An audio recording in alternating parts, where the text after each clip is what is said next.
Nuestra cordial bienvenida a Fernando Santos, a Washington Herrera y al respetable Gustavo Medina. Fernando, exministro de Energía, experto en materia petrolera. El hombre, podríamos decir, al igual que el economista Washington Herrera, muy conocedores del tema que nos corresponde analizar, porque el financiamiento de esta poderosísima planta, de esta macroplanta de refinamiento petrolero o de refinación petrolera, pues se lo va a hacer a través de un macrocrédito. Todo es macro. En la última parte, prácticamente en el último semestre de la administración Correa. Pero ellos salen con esto de que hay que hacer otra refinería. No han rendido cuentas de la de Esmeraldas. Se presume cualquier cantidad de cosas feas cometidas y que valga la oportunidad las autoridades de control y la justicia ecuatoriana, no obstante que hay un detenido, que hay indicios certeros de que allí en el plan de reconstrucción, que ellos dicen que lo han reconstruido a la de Esmeraldas, pues no funciona ninguno de los procesos. Quiero decir, doctor Gustavo Medina, a estas alturas, apresado que fuera el expresidente de Petroecuador y que lo mandó a apresar el mismo gobierno, antes que sea iniciativa de otra función o de otro grupo político, antes de que pase cualquier cosa, lo cogen y lo encierran a este caballero. Y hasta ahí, ya nadie dice nada. Pasó un poco de sustos que no sabía cómo explicar. Semejantes costos en la refinería de Esmeraldas, doctor Medina. El principal, pues, que era el señor ministro de Energía, de Recursos Estratégicos, el que operó, digamos, la contratación con una serie de firmas que lograron cambiar la estructura y cambiar determinadas líneas tecnológicas de la planta en Esmeraldas. Dio respuestas que resultaron incluso risibles, muy poco convincentes. Usted sabe a quién me estoy refiriendo. Y luego algunas explicaciones culposas del señor presidente, el señor ministro de Recursos Estratégicos brilló por su ausencia y se corrió de este episodio. ¿Y quiénes más serían los beneficiarios? Porque ahí hubo beneficiarios claramente. Ese proyecto comenzó a costar $180 millones y terminó en casi 1.300 millones de dólares. Eso lo sabe el señor presidente. Pero hasta ahí se quedaron. ¿Y dónde está la justicia? ¿Qué hace el fiscal? ¿Qué debía proseguir? Para eso, su primera intervención, doctor Gustavo Medina, y para luego ir al tema de la refinería del Pacífico. Ahora vamos con Esmeraldas. Gracias, Gonzalo, por su bondadosa invitación y una satisfacción estar con tan distinguidos contertulios. En lo que toca al tema que usted ha señalado, si se ha iniciado una investigación fiscal respecto de una persona, esa investigación debería proseguir para saber quién o quiénes tendrían alguna responsabilidad o mucha responsabilidad en ese proceso de contratación y de ejecución de esa obra. Porque en el orden conceptual, tratándose de la obra pública, ella debe tener por antecedente, y los contertulios saben más que quien habla, primero un plan riguroso de prioridades. Segundo, deben haber estudios serios de esa obra que determinen, entre otras cosas, las especificaciones técnicas y las especificaciones financieras, el costo estimativo de la obra, y señalen también las formas en que se va a realizar el correspondiente contrato con estipulaciones serias. Todo esto debe ser materia de la investigación en manos de la Fiscalía, aunque creo que ya la Contraloría debió haber también realizado una investigación in extenso y habrá algún informe en la Contraloría que de alguna manera puede servir de base en esa investigación. Pero lo importante es que los ecuatorianos conozcamos cómo se desarrolla, cómo se resuelve, cómo se implementa, dirían ahora, pues este proceso investigativo con el propósito de que sea lo más completo posible. Esto no se lo ha hecho, doctor Fernando Santos. ¿Qué agregaría usted al análisis que había que nuestras autoridades de control y de orden judicial debían haber iniciado? Pero esto le han dejado stand-by, buscando que nos olvidemos los ecuatorianos seguramente. ¿Qué nos debe la institucionalidad jurídica y de gobierno a los ecuatorianos en este tema? Muy buenos días, Gonzalo. Muy buenos días, doctor Medina y al economista Herrera. Muy honrado de estar con ellos. Mire, Gonzalo, lo que sorprende de este caso es la magnitud de que ha llegado a la corrupción en este país. Acabo de leer el día de ayer que este señor Bravo no firmó 1, 2, 3, 4 contratos corruptos con miembros de su familia, ¿verdad? Hacía compañías cuyos socios eran miembros de su familia y les daba contratos para este proyecto, la ampliación de la refinería.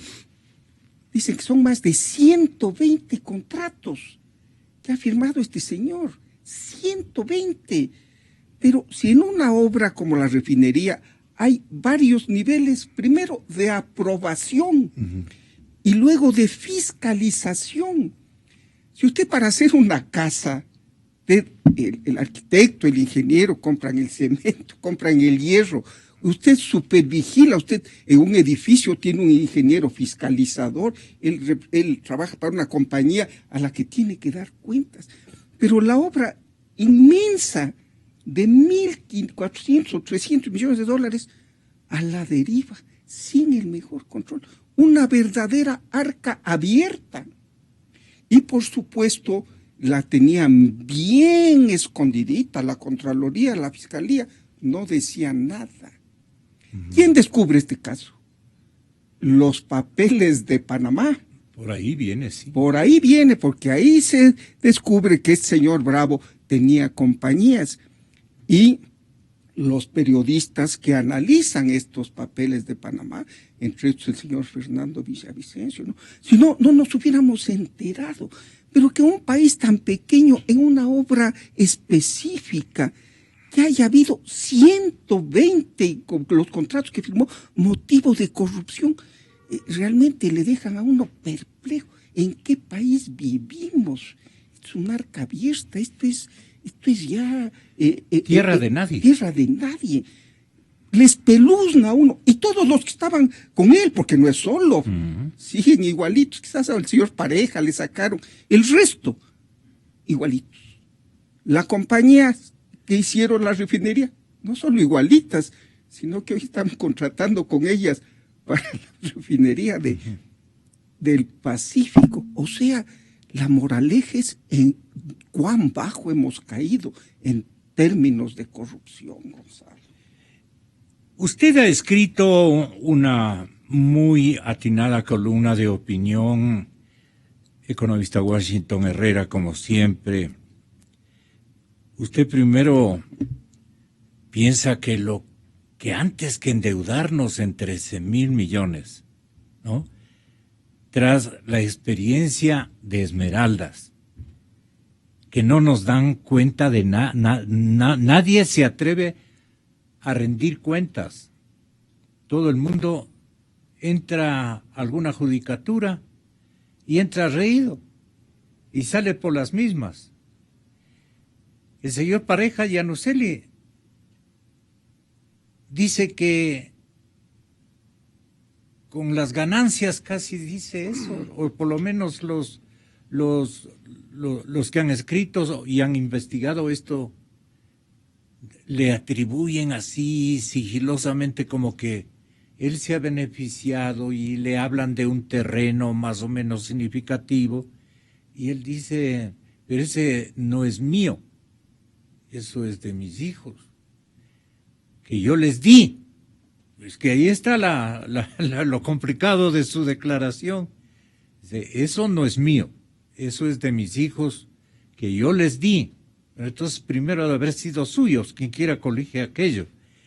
Entonces, se pasan de agache todo el mundo, economista, y usted dice, incluso si en esta cosa de la refinería del Pacífico lo que hay que buscar es no quién nos preste, sino quién sea uno de los inversionistas. Inversionistas es lo que tenemos que conseguir, dice Washington Herrera. ¿Por dónde usted se molesta más con este caso de la refinería, comparado igualmente con el mal juzgado episodio de la otra refinería de Esmeraldas? No sé si nos puede hacer un englobe de responsabilidades. Yo creo que para hablar de un megaproyecto como este, los ecuatorianos tenemos que estar informados de cuáles son los beneficios de ese proyecto para emprender en un endeudamiento de 13,000 millones de dólares. ¿Cuáles son los beneficios para el país en general? ¿Cuáles van a ser las potenciales producciones? ¿De qué estamos hablando? Y ahora se nos dice que se trata de una refinería para hacer gasolina. A mí me parece que abandonar la posibilidad de hacer esta obra con un socio estratégico que haga inversiones es un grave error de la política del Ecuador. No se puede pensar que el Estado ecuatoriano contraiga una deuda de 13,000 millones de dólares para hacer gasolina. Distinto fuera si estaríamos hablando de industrias de otro nivel, como aquellas que producen derivados importantísimos del petróleo para la industria o la industria petroquímica, pero endeudarnos para eso es un grave error porque realmente nosotros querríamos que cualquier nuevo endeudamiento en este momento que la economía del país tambalea, sirva para otras cosas. Por ejemplo, para ayudar a los 4 millones de agricultores que no pueden salir adelante en su productividad agrícola porque carecen de tecnología y carecen de crédito. Porque una refinería, por más grande que sea, no va a dar empleo a más de 1 o 2,000 personas. En tanto que si hablamos de la agricultura, estamos hablando de 4 millones de agricultores. ¿Cuántas son las empresas industriales pequeñas, las pymes? Esas dan trabajo a 6 millones de ecuatorianos. Cualquier endeudamiento que comprometa al Ecuador y por consiguiente que nos comprometa a todos a pagar en las próximas décadas, tiene que servir para invertir en una modernización industrial, en una nueva tecnología para hacer las cosas, para dar un salto adelante, porque hacer gasolina no es un salto adelante, es una cosa relativamente primaria en materia de la industrialización de derivados del petróleo. Estamos hablando de una empresa simple, que no va a tener el impacto en la economía nacional, un impacto irradiador, como lo que estoy hablando respecto de la agricultura, de la industria, de la pesca, de los servicios. No va a tener ese impacto. Y endeudarnos para eso me parece que es un mega error. Mega error, dice usted en su columna de opinión.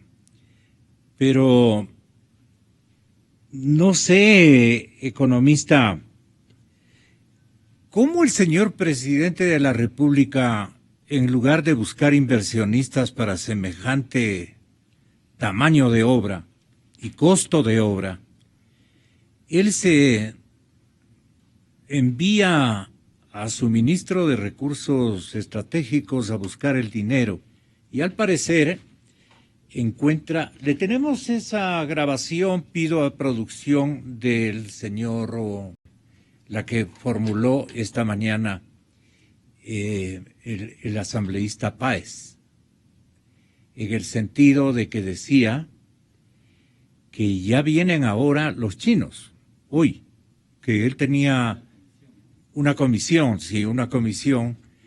binacional. Creo que también no van a estar juntos con los coreanos del sur, pero sí aludió a que venía una comisión del gobierno chino, bastante significativa, a ponerse de acuerdo cómo van a pagar y cómo seguramente les van a exigir algún tipo de garantía. Y se arrepintió, lo deja para buen aprovechamiento político, me dio esa impresión, después de que anunció a la final, no logró decir que la liquidación en yuanes iba a tener un premio especial para los financistas o algo por el estilo. Suelto esto para que el señor presidente y sus ministros el día de mañana tomen en cuenta esto que estoy diciendo, que solamente le grafico y le pongo de manifiesto porque le oí al señor candidato o precandidato a la presidencia de la República. Bueno, ¿cuántos candidatos irán a haber en este año, no? ¡Qué barbaridad! Entonces, el problema esencial de la economía y de la sociedad ecuatoriana es la falta de trabajo formal o adecuado para la gente, por lo que todo crédito para inversión debe servir para crear nuevas oportunidades de empleo, que es la mejor manera de atender las demandas de la justicia social que invoca trabajo. Necesitamos dinero más bien para mejorar la tecnología de nuestra producción agrícola, para potenciar la industria pesquera, para crear tecnologías productivas. Esto que suena a empleo, que suena a trabajo, que suena a producción y a productividad, eso es lo que nos conviene. ¿Cómo así una refinería del tamaño, que no es tampoco muy pequeña que digamos, del tamaño de la de Esmeraldas, pide a gritos que se ejecute la construcción de otra refinería de dimensiones obviamente agigantadas en este caso? Yo convoqué la semana, hace 15 días más o menos, me permití convocar al exministro Marco Flores y al señor economista Jaime Carrera, director del Observatorio Fiscal. Quiero que tengan la bondad de oír más o menos la idea que ellos nos dejaron. ¿Para qué van a servir esos 13,000 millones de dólares? Le pido a... Democracia. Solo noticias. Solo noticias. El siguiente es un espacio contratado por la Alcaldía del Distrito Metropolitano de Quito. De hace escasos minutos. Bienvenido en todo caso. Vea lo que dicen, expresidente, en qué podrían ser utilizados estos 13,000 millones de dólares en el gobierno. O sea, denunciaron el engaño. Esto no ha destacado la prensa escrita y vale la pena que lo hagan y que atiendan. Nosotros tenemos en YouTube, tenemos toda la entrevista. Y eso vale la pena que ustedes también la estudien, la analicen. Es un buen tema. Vamos, un compendio de esto, de las ideas. ¿Para qué quieren los 13,000 millones de dólares en el gobierno? Veo difícil conseguir 13,000 millones de deuda para meter a la economía ecuatoriana a 8 años de que se termine el gobierno, y en la situación de los indicadores de la economía ecuatoriana, que en el exterior se saben perfectamente. La pregunta entonces es, ¿por qué se hace eso o se dice todo esto? Existe la posibilidad que consigan la deuda, pero me parece mínima, ¿no? Lo que sí creo es que quieren subir la relación. ¿Por qué se hace esto? Para mantener el espejismo. ¿El espejismo? ¿Cuál espejismo? El que usted decía al comienzo, el que tiene a la gente media hipnotizada, media anestesiada. Porque la gente está sintiendo el peso de la situación económica básicamente en el lado del empleo y en la caída del consumo. Eso es lo que está sintiendo la gente. Se vota a la gente. ¿Dónde se vota a la gente a la calle? Hay que verificar. Pero todavía no está sintiendo el peso del pago de una deuda como la que tenemos ya actualmente. Eso se va a empezar a sentir en poco tiempo más, es decir, en un nuevo gobierno.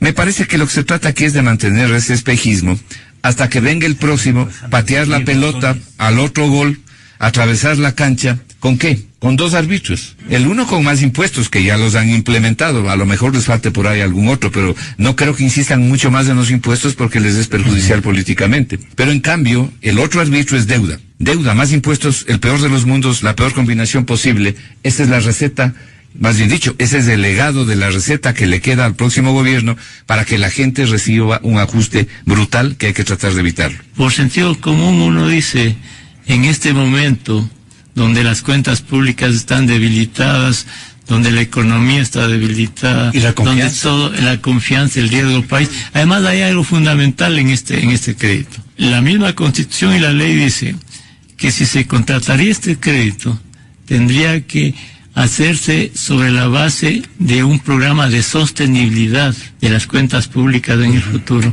para que pueda pagarse este crédito. ¿Y qué sostenibilidad de las cuentas públicas hablamos en este momento sin el crédito? Peor con el crédito. ¿Y ¿Tendría que optarse por alguna modificación constitucional? No, tendría que modificarse el Código de Planificación y Finanzas Públicas. Pero el tema de fondo es, si se contrata crédito, tendría que el gobierno articular todo un programa económico y fiscal, de suerte que en el futuro el país esté en condiciones de servir la deuda actual y la futura, y de hacer que la economía crezca para que el fisco cuente con los recursos adecuados para servir la deuda. Y lo que está haciendo el Estado es todo lo contrario, más bien debilitando las cuentas públicas. Vean en este momento, hasta este momento. En enero se fluyeron 820 millones de dólares de un préstamo chino. Los bonos comprados con la Reserva Internacional en este periodo han subido 1.300 millones de dólares. Ya son 2.000 millones allí. Se acaba de obtener un desembolso de 1.500 millones de dólares de otro crédito chino, 3.500 millones. En junio acaban de ingresar 400 millones más de otra venta anticipada de petróleo. Ya, y suma usted todo lo que en apenas 6 meses de gobierno. En este periodo se endeuda el país en más de 4.000 millones de dólares. Y a pesar de eso, el Estado acumula deudas este rato del presupuesto de este año por más de 1.500 millones. Y hay deudas del 2015 por una cantidad que no se conoce. Entonces, si uno traslada este escenario al 2017-2021, ¿qué síntomas de sostenibilidad de esto existen en el futuro? En la condición actual, peor con un crédito de 13.000 o 10.000 millones de dólares. Imposible, ¿no? Exa FM. Esta es la primera parte. Hay una segunda parte donde ellos arriesgan en manifestarle al país de que el uso de esos recursos va por otro lado. No precisamente para construir el 100% de la obra. Quieren estabilizar una parte de del déficit presupuestario con todos estos elementos que ustedes acaban de escuchar de parte del Observatorio Fiscal. En tan poco plazo, 4 meses, ya se endeudan en semejante cantidad de dinero, y a esto le apuestan 13,000 más. ¿Conoce algo el expresidente Gutiérrez? Bienvenido, muy buenos días. ¿Qué le parece todo esto? ¿Qué ha conversado usted con su exministro Mauricio Pozo, exministro de Economía? Si de repente estos temas les cohesiona y se dan informaciones, porque es bien informado su exministro, y usted también en materia económica. Pero, en verdad, ¿qué piensa usted? ¿Para qué piensa que utilizarán los 13,000 millones? Los 13,000 millones, ¿en qué van a usar? Buenos días y muchas gracias por esta oportunidad. Un saludo pues a todos los amables radioescuchas. Un placer estar acá con estos amigos honorables panelistas. Primero, pues un pequeño antecedente. El proyecto de la refinería de Manabí lo lanzamos nosotros en marzo del año 2005, con un costo base de alrededor de 5,000 millones de dólares, con un plazo de 5 años para que lo terminen. Es decir, en el año 2010, esa era la idea, el Ecuador debía pasar de ser un país importador de derivados del petróleo a exportador de derivados del petróleo, ahorrándonos miles de millones de dólares. Pero era en licitación internacional. El primer grave error del presidente Correa fue ese proyecto, entregarlo a dedo al expresidente Hugo Chávez, uno de los financistas de la campaña de Rafael Correa, según Julian Assange, porque está publicado en los cables de Wikileaks. Y por solo ese hecho se duplicó el precio de esta refinería. Pasó de alrededor de 5,000 millones, que era un precio base, a alrededor de 10,000 millones de dólares. Y lo más grave es que han pasado 6 años y esa refinería no se la ha construido. Y más bien en estos momentos ya no es un buen proyecto insistir en una refinería, primero por el altísimo costo, segundo porque hay varias refinerías en el mundo que se han cerrado, y tercero porque se siguen investigando nuevas formas de utilización de energía, con lo cual, pues repito, ya no sería rentable una refinería. Pero con el tema específico, esto de los 13,000 millones de dólares, primero que el gobierno lo que pretende es dejarle al próximo presidente con las manos atadas, solamente pagando deudas realizadas por el gobierno del presidente Correa y cero dinero para realizar obras, con lo cual pues se prepara un escenario para que la gente diga, con propaganda obviamente de Rafael Correa, que Rafael Correa pues sí construyó obras y el nuevo gobierno no está haciendo absolutamente nada. Ese es un escenario. Perdona, expresidente, ¿y en qué invertiría en esta línea el presidente Correa hasta el final de su mandato los 13,000 millones? Sí, un escenario es dejarle con las manos atadas al próximo presidente de la República, volviendo a ese viejo país en donde pues el Estado le debía a todo el mundo. Y el segundo escenario es que ellos posiblemente van a desviar esos fondos como siempre lo han hecho y como lo están haciendo en este momento. En este momento, el dinero que están recaudando por los impuestos que supuestamente era para la reconstrucción de Manabí, no lo están utilizando en la reconstrucción de Manabí. Estos impuestos especiales que eran destinados al compromiso que teníamos todos los ecuatorianos con Manabí. Así es, lo están desviando. Y decía, pues estamos volviendo a ese viejo país en donde el Estado debía a todo el mundo. Y recordemos que Correa se hizo cargo del Ecuador con un nuevo país construido por todos los ecuatorianos, con ese nuevo país en donde se pagaba al sector público antes de que finalice el mes, ese nuevo país que ahorraba, ese nuevo país que no le castigaba al pueblo con impuestos, ese nuevo país que no perseguía a los medios de comunicación, ese nuevo país que era uno de los países de América Latina que más inversión extranjera recibía. Y repito, hoy estamos volviendo a ese viejo país. Cuando yo me hice cargo de la presidencia de la República, se debía a Fuerzas Armadas más de $200 millones y los militares estaban en idéntica situación que ahora. No podían hacer préstamos hipotecarios, no podían hacer préstamos quirografarios, el hospital militar estaba casi al borde de la quiebra, se debía 2 meses a los municipios, de las prefecturas, se debía a los trabajadores de la salud, se debía a los maestros, a las federaciones deportivas, se debía a todo el mundo. Y nosotros, pues con el apoyo del pueblo ecuatoriano, logramos estabilizar la economía. Ustedes recordarán que yo le dije al país que el Ecuador estaba enfermo y había que aplicarle un pinchazo que al principio iba a doler, pero que iba a estabilizar la economía. Expresidente, las inconveniencias de construir la refinería del Pacífico.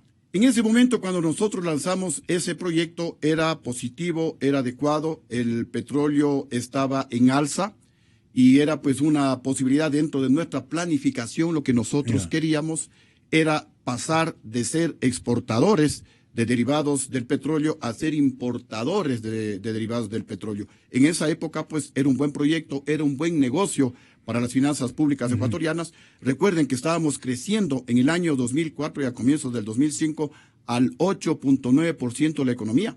El Ecuador era uno de los países que más inversión extranjera recibía de América Latina. Recibíamos más inversión que Colombia, más que Perú, más que Chile, más que Argentina. Hoy el Ecuador pues es el último país en recibir inversión. Pero allí seguramente se pensaba en elaborados nuevos, que sí, petroquímica. El proyecto total era tener una industria petroquímica para exportar pues todos los derivados de Esto no petróleo. contempla la petroquímica y vale 13,000 millones, es lo que conoce especialmente el economista Washington Herrera y no se diga también Fernando Santos. Sí, le pido su licencia para que intervenga y nos haga el favor de explicarnos, o nos hagan el favor de explicarnos cuáles son las objeciones y los vacíos técnicos que esto que ha de venir a ponderar que la refinería de 13,000 millones, cuando no puede hacer sino hasta querosén, creo que tenga la bondad, solamente es para combustibles, ¿verdad, economista? Sí, lo poco que se sabe es que para combustibles. Este proyecto, recordémoslo, fue un proyecto que el presidente de Venezuela, Hugo Chávez, le embarcó al Ecuador con el ofrecimiento de que iba a ser un socio inversionista, e hicieron una compañía binacional, pero ahora Venezuela ya no está interesada en este proyecto y tiene dificultades para invertir. Pero hemos tenido un tremendo error sin tener asegurado el financiamiento de este megaproyecto. El gobierno ha gastado desaprensivamente 1.114 millones de dólares en acondicionar el terreno, en un acueducto de 93 metros, y ahora se le quiere embarcar al país en una aventura, porque este proyecto es una aventura que lo haga el país solo a base de endeudamiento. Lo correcto es conseguir financiamiento internacional, conseguir tecnología internacional y hacer la refinería. Si no se puede conseguir eso, no se debe hacer la refinería, porque el impacto de los 13,000 millones de dólares va a ser tan grande solo para producir gasolina. Entonces, ¿y puede convertirse en un elefante blanco? Yo creo que efectivamente este endeudamiento cuantioso no lo vamos a conseguir. Yo creo que en el mundo no va a haber ni chinos, ni coreanos, Hoy ni de vienen ninguna los parte chinos. que le presten al Ecuador. En este momento, Hoy 13 vienen los mil chinos, millones de es dólares. real eso. No va a haber, acuérdese de mí, no va a haber ese Salvo crédito. que vengan a No va a haber comprarse ese sombreros crédito, o tabaleños, porque no pero- le pueden prestar al Ecuador semejante cantidad de dinero, a no ser que le ofrezcan unas garantías extraordinarias y unas tasas de interés altísimas. Pero eso inclusive es completamente perjudicial. Nadie cree ya en este proyecto. Los venezolanos se están yendo, ya no han aportado con dinero para la inversión, y ahí tenemos un terreno y un acueducto que vale 1.114 millones de dólares. Entonces yo me imagino que va a ser un proyecto fallido y que hay que ponerse a pensar qué hacer en ese terreno, qué hacer con ese acueducto, si se puede hacer un parque industrial de industrias tecnológicamente avanzadas, libre de impuestos para exportación, cosas así, pero gastar eso para hacer gasolina me parece que es un despropósito, me parece que es un mega error. Lo que tal vez considera el presidente y el grupo correísta consideran que ese es un cartelón gigante que siempre se lo va a exhibir, como acusándoles de que desperdiciaron el dinero en la remoción de tierras, en la compra de tierras, y eso va a estar ahí como una especie de afiche contra los candidatos de la Alianza País. Entonces quiere tal vez disimular, no sé cómo lo vea Fernando Santos, aparte de complementar las objeciones que usted tiene. Más bien esta primera pregunta le dejo a Gustavo Medina, si es tan amable, pero con usted, para que vaya coherentemente el asunto. Fernando, usted tiene que... Bien, mire, lo que se ha dicho aquí es absolutamente la verdad, ¿verdad? El país es importador de derivados y necesita una nueva capacidad de refinación y se han hecho algunos proyectos, pero este proyecto de la refinería del Pacífico, como está concebido, los 13.000 millones en el Aromo, no es un proyecto originario del Ecuador, es un proyecto originario de Venezuela, del comandante Chávez. Como Venezuela da al Atlántico, el comandante Chávez, que tenía unas ambiciones imperiales, quiso tener una cabeza de playa en el Pacífico. Y los técnicos venezolanos idearon este proyecto de la refinería nueva del Aromo y vinieron aquí a imponerlo. Tuvieron problemas con los técnicos ecuatorianos porque la idea era refinar crudo venezolano, traer 120.000, 150.000 barriles de crudo venezolano, refinarlos aquí y llevarlos ¿a dónde? A la China. Porque en esos años, hace 7, 8, 6 años, China era un inmenso consumidor de gasolinas y diésel, inmenso consumidor. Pues la situación ha cambiado radicalmente.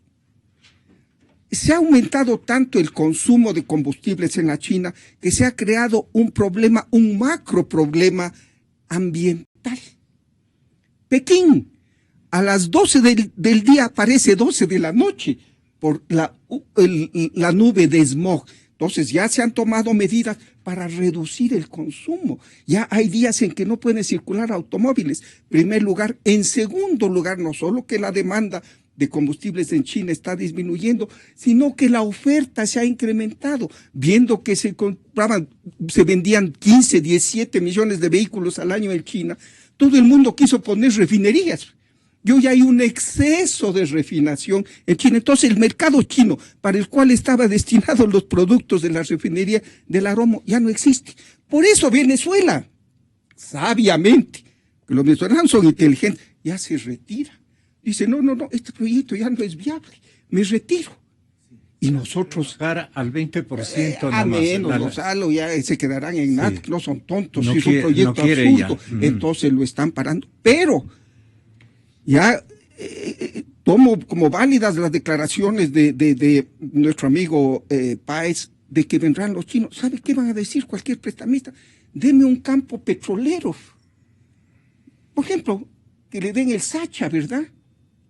13,000 millones y le dan al Sacha a estos prestamistas. ¿Sabe cuántos años de producción tuviéramos que darle para pagar los 13,000 millones? A un precio de $50 el barril y una utilidad de 15 por barril. 39 años. Para los prestamistas lo más fácil que pero ¿quién si corre está dando a 50? Pero es con dinero, no, pero es otro proyecto, es un proyecto con dinero de los otros, a riesgo de los otros se paga o no el de Pozorja. No. Aquí si va alguien y le dice a los prestamistas chinos, coreanos, yo estoy perdido, ¿quiénes son? O sea, quien sea. Aquí hay un proyecto que le vamos a pagar. Resulte o no resulte, tenga éxito o no tenga éxito. Y le damos un campo petrolero. Dicen, bueno, tenemos trabajo para nuestras compañías, ahí va el dinero y páguenos con el petróleo. Porque la refinería jamás será rentable. Jamás será rentable. El Ecuador está disminuyendo el consumo. 100,000 vehículos se vendían hace 8 años, hoy están vendiendo 40,000 vehículos. Se está sustituyendo, ojalá alguna de estas 8 obras hidroeléctricas, ojalá y Dios quiera que una por lo menos o 2 funcionen, ¿verdad? Y ahí también habrá una reducción del consumo, porque ya no habrá necesidad de las plantas termoeléctricas. Entonces, económicamente es absurdo, pero claro, para los prestamistas son ciegos, ¿verdad? O sea, me dan una buena garantía y me pagan, que boten la plata. Ese es el riesgo. Cuidadito, con pretexto de un proyecto absurdo, endeudemos al país 50 años más o 40 dándoles el petróleo. ¿Por qué es absurdo para los oyentes que se incorporan a porque sintonizar no este hay programa? mercado para más combustibles. El mundo está desesperado por salir de los combustibles fósiles. Hace pocos meses se acaba de firmar en París un protocolo en que todo el mundo se compromete a reducir las emisiones nocivas producto del petróleo. Todo el mundo se está febrilmente buscando el carro eléctrico, el gas, que es menos contaminante, está tomando hoy importancia, las energías alternativas. El mundo va hacia la despetrolarización. Y nosotros recién comenzando a hacer una refinería obsoleta de hace 20 años, como dice el economista Herrera, que solo produce combustibles primarios. Es absurdo. Segundo lugar, el precio es demencial. Mire, Gonzalo, el profesor Jorge Piñón, que es el decano de la Facultad de Petróleo de la Universidad de Texas en Austin, que es la Harvard petrolera, dijo que construir una refinería simple como la que se quiere construir en el Aromo cuesta $12,000 por barril al día de procesamiento. Una refinería de 3,000 millones de barriles debería costar 3,600 millones. Palabras del profesor Piñón, no mías. Sí. Que le pregunten al profesor Piñón, lo ha dicho públicamente. $12,000 por barril al día de procesamiento instalado.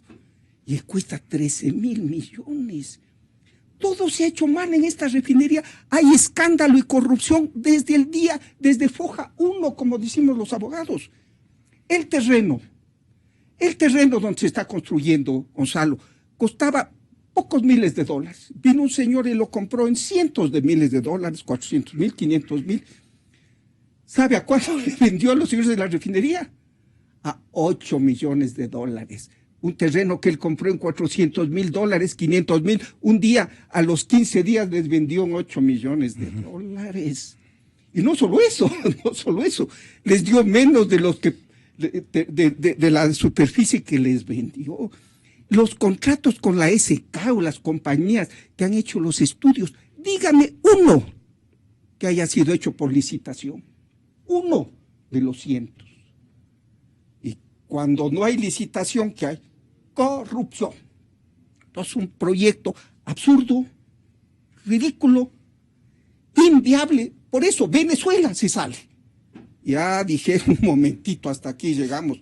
Ellos también tienen amor a su país y no les gusta botar la plata. Ya reclamarán lo que se han gastado los 1,000 millones. Entonces es un proyecto absurdo desde todo el punto de vista. Mire, 3 personas de ideologías distintas, el señor Coronel Gutiérrez, el doctor Medina, el economista Herrera, y yo, que somos de líneas políticas distintas, todos por amor al país, coincidimos que es un proyecto ridículo y absurdo. Él le dice al señor presidente de la República, la Carta Política del Estado: mira, Rafael, te estás pasando del techo de endeudamiento. No puedes continuar. Peor si te endeudas en 13,000 millones de dólares. ¿Sabe lo que dijo el señor presidente? Si se requeriría una reforma legal, no. Se requiere autorización de la Asamblea. La ley contempla, la ley que nosotros hicimos. En realidad, pues, fue el Código de Producción, ¿no?, el que puso, Código de Planificación Financiera. Realmente nosotros pusimos un 50% de coeficiente de deuda PIB. La Asamblea lo redujo al 40%. Yo creo que es exagerado, se ha satanizado aquí la deuda. Como siempre he dicho también, que economía sencilla. O sea, ¿qué es endeudarse? Es como que ustedes están pagando arriendo y quieren comprarse una casa. ¿Pero quién tiene todo el efectivo para comprarse una casa? Van a tener que hacer un préstamo, se están endeudando, están teniendo déficit. Pero es el mejor negocio del mundo, sobre todo si por el préstamo pagan menos que por el arriendo. Porque además de pagar menos, en 10, 12 años la casa va a ser de ustedes, o ya es del inicio, y en 10, 12 años ya ni siquiera tienen deuda. Eso es endeudarse, eso es tener déficit. Aquí se ha satanizado esas cosas y se trata muy burdamente esos principios financieros y económicos. Por ahí incluso leí hace pocos días, hace un par de días, que los países de la OCDE en promedio europeos, algo así, tienen 96% de coeficiente de deuda PIB, 96%. No hay que tener terror a la deuda, hay que saber endeudarse, hay que saber financiarse para proyectos rentables que nos saquen de su desarrollo. Y 40% era un coeficiente bajo, pero bueno, para no discutir con la Asamblea, no objeté esa parte. Pero la ley contempla excepción para sectores estratégicos, porque precisamente, ¿no?, el legislador y el proyecto de ley contemplaba, pues entendía que en sectores estratégicos las inversiones son inmensas, pues se necesita financiar. Entonces hay una excepción para sectores estratégicos que, con la debida autorización de la Asamblea, sectores estratégicos como si se contabiliza aparte. Entonces ese financiamiento para refinería no se contemplaría dentro de ese máximo del 40% deuda PIB. Y aquello es correcto, porque insisto, primero, un coeficiente de deuda PIB de 40% es bastante bajo. Segundo, sectores estratégicos implican inversiones enormes, pero necesarias. En consecuencia, correctamente la ley contempló una excepción para sectores estratégicos. No es reforma legal. Lo que se requiere es una aprobación de la Asamblea. Exa FM. Bueno, usted tendría la palabra como buen constitucionalista que es. El señor presidente le hace caso omiso a las disposiciones de los capítulos de endeudamiento público, de la sección tercera de la Carta Política vigente, ni le menciona la sección segunda de política fiscal. Y ahí están prohibiendo en el 300, yo le tenía anotado por acá, en el capítulo de sectores estratégicos, servicios y empresas públicas. 289 es el artículo. ¿Perdón? 289 es el artículo. Muchas gracias. Tenga la bondad, al amparo de ese artículo, de hacerle conocer al señor presidente que está olvidándose esas disposiciones. Permítanme que exprese mi pensamiento sobre este proyecto que con la agudeza propia de Washington Herrera lo llama un megaproyecto, Refinería del Pacífico. Como ciudadano de este país común y corriente, yo pensaba y hoy pienso que ese proyecto al menos cobró superlativa importancia al impulso de los afanes de liderazgo regional del coronel Chávez. No obstante, deben haber estudios serios que determinen lo que hoy se llama la sostenibilidad de ese proyecto. Estudios serios respecto del financiamiento de ese proyecto. Y aquí me parece que primero esta determinación del 40% de techo Así es. para el endeudamiento respecto realmente lo que los economistas llaman el Producto Interno Bruto es bastante arbitrario. Como son arbitrarias muchas determinaciones numéricas que se hacen en las leyes. Acabamos de escuchar que la propuesta dijo 50% del Producto Interno Bruto. La Asamblea se le ocurrió bajar al 40%. ¿Sobre qué criterio técnico? ¿Por qué no puso 45, no puso 35 o 30 o subió a 60? Porque para la determinación de techos de esta importancia, creo que se requiere estudios serios que determinen que la ley se ajuste a la realidad. Pero para eso está el PIB, doctor. El PIB le señala a usted la capacidad de pago que tiene como país. Yo personalmente creo que el factor fundamental en materia de endeudamiento público y privado es la capacidad de pago. Exactamente. Ese es el factor fundamental en el sector público y en el sector privado. Pero en tratándose del financiamiento externo, veo que los imperialismos no se diferencian mucho en sus actividades financieras, porque cada cual quiere imponer las mejores condiciones en materia de intereses, en rentabilidad, con el en dinero. materia de rentabilidad del capital, en materia de plazos, en materia de garantías, porque ahora veo que ya no es suficiente lo que se llama en esta propia Constitución y siempre se ha llamado la garantía soberana. Bastaba el compromiso del país para que el prestamista tenga la seguridad de que esas obligaciones van a ser cumplidas. Como que ahora ya esa garantía soberana ya no tiene al menos la importancia que ese concepto tenía. Pero también otras condiciones. Tienen que ser nuestras propias empresas las que hagan las obras. Y entonces veo que las diferencias entre los imperialismos no son sino aquellos en la medida de los condicionamientos. Condicionamientos en los aspectos que he señalado y en otros que sería naturalmente inútil. Ahora, a mí me parece irrelevante el debate sobre si se debe modificar en la parte pertinente el Código de Planificación Financiera o si se debe pedir autorización a la Asamblea. Porque en la coyuntura política, ambos caminos están copados por el oficialismo. Son igualmente expeditos. Claro. Lo único que ocurre es que estos caminos, en un caso, tendría que ser mediante un proyecto de ley calificado de urgente, en cuyo caso, en 30 o 40 o 45 días, esa ley estaría reformada. Y en el otro caso, habría que discutir en la Asamblea con conciencia para dar esa autorización.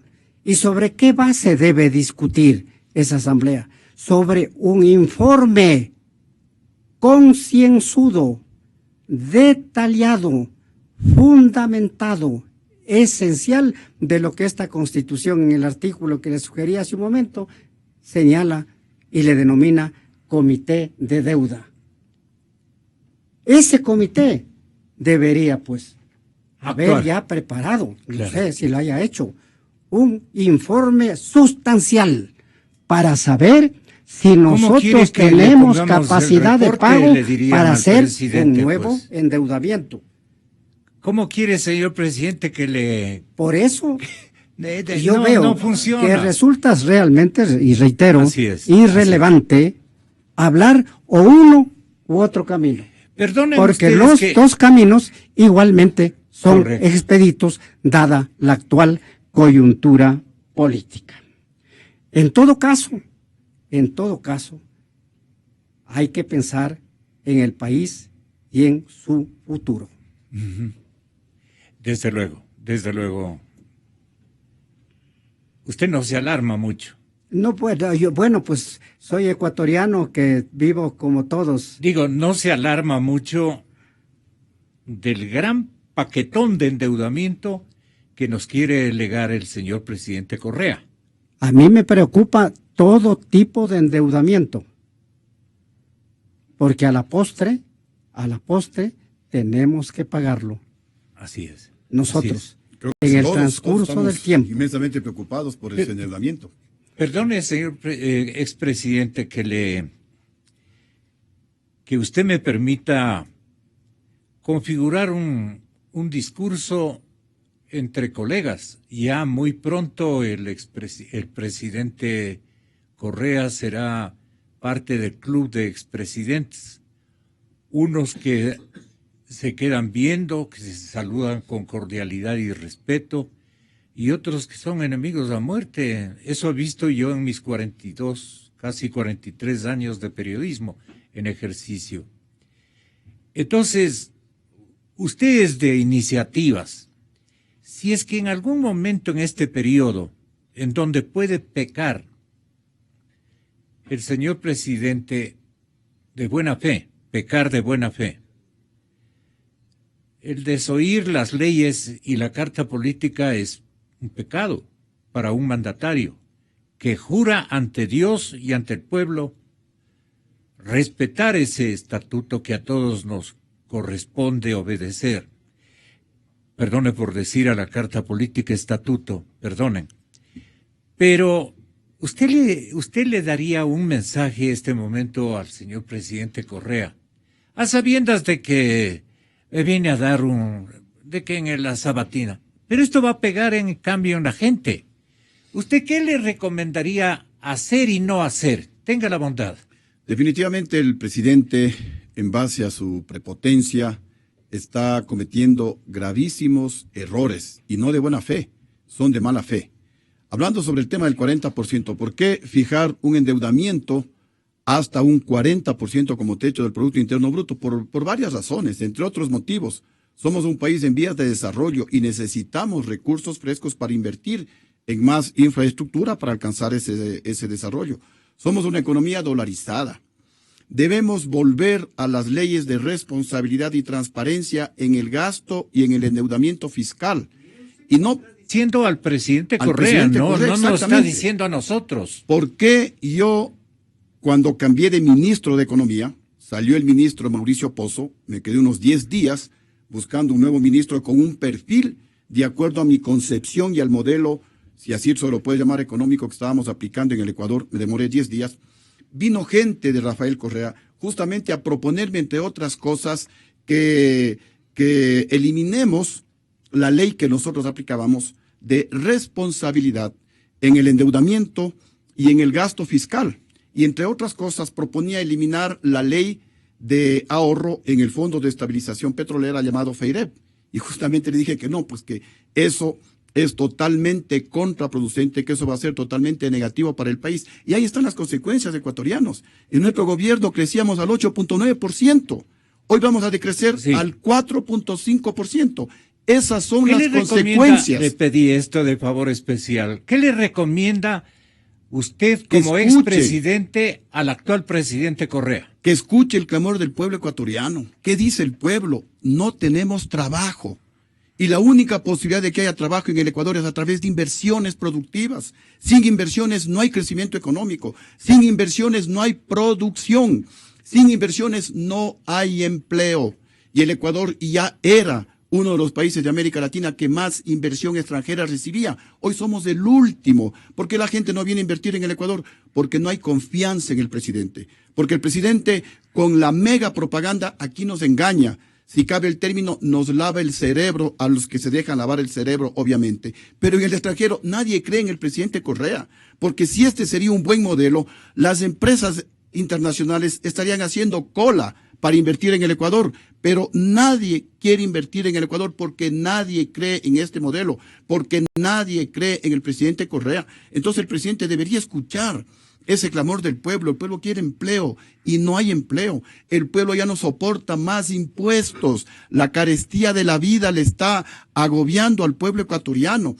Más bien el presidente de la República en una etapa, en un escenario de recesión, debería primero reducir el gasto público. ¿Qué hacemos con 36 ministerios? Nosotros gobernamos con 15 ministerios. Él debería reducir el gasto público y luego comenzar a eliminar algunos impuestos. ¿Por qué eliminar los impuestos? Porque los impuestos afectan más a la clase media y a la clase pobre y ahuyentan la posibilidad de inversiones productivas. Y porque nosotros somos un ejemplo, gobernamos sin castigarle al pueblo con nuevos impuestos. Y ahí están los resultados sociales y económicos, dichos por el propio gobierno de Rafael Correa, que son de los mejores de la historia ecuatoriana. La mayor reducción de la pobreza en nuestro gobierno, uno de los mayores crecimientos de la economía en nuestro gobierno. Entonces sí se puede gobernar el Ecuador sin necesidad de castigarle al pueblo con impuestos, pero escuchando el clamor del pueblo ecuatoriano. Todos hemos cometido errores, nosotros cometimos errores, y de los errores se aprende, pero el presidente ya va a estar 10 años en el gobierno y no aprende, y no escucha el clamor del pueblo ecuatoriano. Aquí le estamos diciendo, no conviene que se endeude en 13.000 millones de dólares, nos va a dejar prácticamente quebrados, va a explotar la dolarización. Presidente, no conviene el dinero electrónico, porque ustedes tienen autoridades tramposas que le mienten al pueblo, que le engañan, que no le dan información. Este no es un gobierno transparente. Entonces, en algún momento ese dinero electrónico va a explotar y vamos a perder la dolarización. Y los que más van a sufrir son la gente, la clase media, la gente pobre, los que nos vamos a quedar en el Ecuador. El presidente se irá a Bélgica y obviamente allá va a estar feliz, pero los ecuatorianos que nos quedamos aquí vamos a sufrir las consecuencias. Muchas gracias. Gracias a ustedes también, caballeros.